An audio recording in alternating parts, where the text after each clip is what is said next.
Miau, seus biólogos monocelha, tudo bem com vocês? Eu não vi esse vídeo do Pirula, tá? Alguém me mandou lá no Instagram, muito obrigado, inclusive, para quem mandou lá no Instagram. Mandem sugestões de vídeo lá no Instagram, Felipe.Durante. Mas vamos aí ver o Pirula falando da China. Espero que seja coisa boa. Alelos recessivos de gênero, que eu tô lendo aqui a sua mensagem, me influenciei. Mas com alelos recessivos pode ser a mesma coisa. E aqui, ó, salve Pirula. Lucas Vag. Qual sua assimilação sobre o Estado-governo da China, em especial sobre ser ou não autoritário ou imperialista e semelhanças e diferenças nesse sentido com os Estados Unidos? Nossa Senhora! Cara, não sei se eu sou a pessoa certa para responder sobre isso. Já pelo menos começou bem, eu não sei. Né?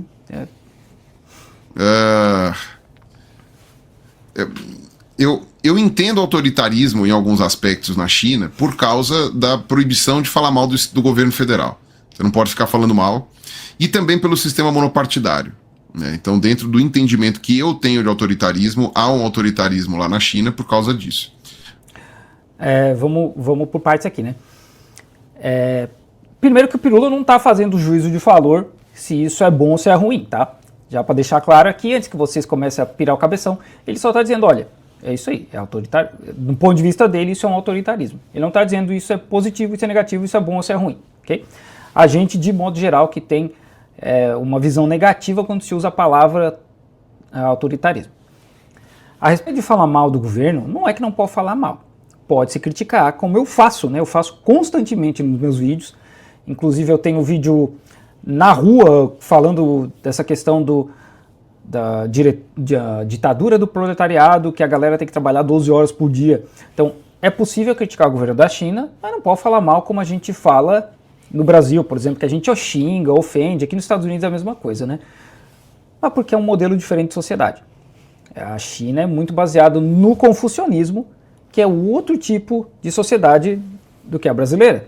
Na sociedade brasileira, por algum motivo, a gente aceita ok sair xingando as pessoas, os líderes, etc., né? Que não resolve nada. Não resolve nada, tá? Não resolve problema nenhum. Na China, não. Na China eles não aceitam isso, mas é possível sim criticar o governo, com críticas embasadas, e não a pessoa em si. Você pode criticar as atitudes do governo, mas não pode falar, esse Xi Jinping é um burro porque fez isso. Não. Essa política aqui não deu certo, essa política é ineficiente por isso, por aquilo. Isso na China pode. Né? Não só pode, né? Desculpa, Pirula. Não só pode, como a gente tem um número de telefone para ligar, 12345, dá para ligar. E dá para reclamar em inglês. E também tem uma função dentro do WeChat que dá para fazer isso. Dá para mandar mensagem e reclamar e fazer sugestões. Essas sugestões são milhões por ano. E todo ano, algumas delas acabam se tornando projeto de lei. Porque existem leis que não são necessariamente leis que mantenham uma liberdade de expressão e também não existe uma pluralidade de ideias permitidas para voto. Agora, eu também entendo que existe autoritarismo em outros estados também. Peraí, deixa eu só fechar aqui essa questão da pluralidade de ideias para voto. A China tem 9 partidos, não é um partido único, né? Todos eles têm que seguir a liderança do Partido Comunista Chinês, isso está na Constituição da China. Então, isso conecta com a ideia do que o Pirula falou, de que não existe uma pluralidade para votos. Todo mundo tem que seguir a ideologia do Partido Comunista Chinês. Isso também está na Constituição da China. Só que muitos países não têm também, né? Por exemplo, os Estados Unidos eles têm 2 partidos. Eles têm outros partidos, mas quem manda são só 2, que são basicamente as mesmas ideias. Os republicanos são mais à direita, os democratas são menos à direita. E eles têm algumas ideias inclusivas. Mas, de modo geral, são 2 partidos de direita. Então, e principalmente na política internacional, eles são muito semelhantes. Então, assim, a gente se critica muito a China por essa questão, mas os Estados Unidos é muito parecido. E o Japão é governado pelo mesmo partido desde a Segunda Guerra Mundial. Então, no Japão, não existe também essa pluralidade. Existe a pluralidade de ideias, mas isso aí não chega em lugar nenhum, né? Não existe eleição, existe eleição, mas nenhum outro partido ganha. É sempre o mesmo partido que ganha. Então, sim. Tem aqui no Brasil, tem nos Estados Unidos, tem na Inglaterra, tem em todos os lugares também, né? Tem algum traço de autoritarismo. Então, tem isso. Agora, com relação a ser imperialista... Passou aqui, ó. Isso aqui não é aceito, tá, cara? Eu vou te dar um timeout aqui. Não pode ofender as pessoas. Eu vou... Aqui no Durantistão, aqui no chat da live, você não pode xingar quem tá no chat, você não pode xingar quem tá no vídeo, você não pode me xingar, não pode xingar ninguém. Tá? Isso aqui não é democracia. Aqui é o autoritarismo do Durantistão. Não pode xingar. Se vier pra cá, pra live, pra sair xingando gente, isso vai ser banido. Eu te dei um gancho agora só porque talvez seja novo e não saiba, mas na próxima vai pras trevas xingar com o Olavo de Carvalho. A China, da maneira como ela é hoje, não pode ser enxergada como imperialista, eu acho. A maneira como ela está atuando no mundo, essas coisas assim, não me parece ser uma medida imperialista. A partir do momento que ela começa a achar que tem pedaços da Terra que deveriam fazer parte da China, aí você começa a ter uma coisa que pode entrar num imperialismo ali.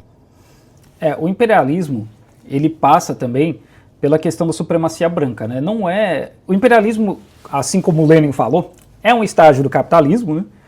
E assim, a gente vê que os países imperialistas, eles precisam das colônias para se manterem ricos. A gente está vendo isso hoje na Europa. Porque um dos motivos da Europa, da economia europeia, tá indo pro buraco, é porque eles não têm mais colônia, né? Eu já citei isso várias vezes, né? E são duas coisas que a gente vê assim muito claramente. A economia da Europa indo pro buraco. Esse é um dos motivos, a guerra da Ucrânia é outro, tem vários motivos. E do outro lado, a gente vê a Malásia, a Índia, a Indonésia, Vietnã, ex-colônias com economia bombando. Porque hoje a riqueza fica nesses países e não no Império, né? Não vai mais para a Europa, não vem mais para os Estados Unidos. Então a gente vê muito reflexo da descolonização nos últimos 70 anos. Com relação à China, a China nunca tentou invadir outros países. Assim, sei lá, tentou invadir não sei quantos anos atrás. Há muito, muito tempo atrás a China, há 50 anos atrás a China teve uma guerrazinha ali com o Vietnã e há sei lá quantos anos atrás a China invadiu outras coisas. Tá? Aí vai ter gente que vai argumentar que a China invadiu Xinjiang, Tibete, mas assim, eu estou falando, por exemplo, Coreia, Rússia, outros países mesmo, assim, não teve. A China teve a condição de ser um país imperialista e colonizador há muitos anos atrás, tipo 1000 anos atrás, e nunca fez. Né? Ali sim, né? Então a discussão da China com relação a Taiwan, apesar de ser um troço super delicado, aquele negócio dela com a Mongólia... Não, mas Taiwan não tem discussão, porque Taiwan fazia parte da China já há muito tempo, né? O Tibete... A Mongólia, nem sei do que... Assim, eu vou ser bem sincero, eu não sei do que ele está falando da Mongólia. Mas o Tibete, isso pode-se criar uma discussão a respeito disso, porque existe até hoje. Mas o Taiwan não, né? Taiwan e Hong Kong não tem como. A própria questão do Tibete, aí você consegue... Aqui o Tibete já faz tanto tempo que fica difícil você falar alguma coisa hoje do Tibete, né? Não, o Tibete, na verdade, não é tão antigo assim. Desculpa, o Tibete em si é antigo, né? Mas a presença chinesa, como China no Tibete, né, ela varia, ela muda bastante durante a história. Mas enfim, cara, realmente eu não sou a melhor pessoa para falar disso, viu? Sei lá, você poderia falar com alguém da história. Pergunta pro Felipe Figueiredo. Quase, hein? Quase. Quase fui eu. Felipe, só que outro Felipe. Mas o Felipe Figueiredo, né? O historiador, o cara manja pra caramba. Então, ouçam lá o Xadrez Verbal, que, apesar de que ter 6 horas, né, cada episódio, 5 horas cada episódio, o podcast do Felipe Figueiredo é muito bom. Então, eu gosto bastante quando eu consigo ouvir, porque é muito longo, né? Mas a respeito do Tibete, alguém falou aqui, né, do Xinjiang. Cara, Xinjiang foi e voltou, né? Xinjiang fez parte até da União Soviética. A União Soviética tomou uma parte lá, então, né? Então, é isso que eu falo que, por exemplo, Xinjiang, Tibete, pode se criar discussão. Não estou dizendo que não faz parte da China. Eu entendo que pode se criar uma discussão. Agora, Taiwan e Hong Kong não, né? Taiwan e Hong Kong, isso aí não tem conversa, né? É isso, acabou? Ou tá pensando? Ó, o Mágio. Oi, Pirula. Então acho que acabou. Então é isso aí, né, gente? Assim, existe uma discussão da China ser imperialista na África. Eu já tenho um vídeo sobre isso. Vocês procurem no canal, né? Procurem por África que vocês vão achar o vídeo da China na África. Os próprios africanos não têm essa visão, né, da China ser um país imperialista, porque aí a gente tem que comparar com os imperialistas de verdade, né, que é a Europa, Estados Unidos, e assim, não tem comparação. Né, esses países, eles estragam muito mais e roubam e matam muito mais, né, um troço absurdo, né. A China tem uma base militar na África, que é lá no chifrezinho, lá no Djibouti, para proteger lá os navios chineses, assim como a França tem, Estados Unidos tem, etc. Né? Então, tem vários. Então, assim, não tem como dizer que a China é imperialista hoje, não. Talvez um dia, pode ser, mas hoje não é.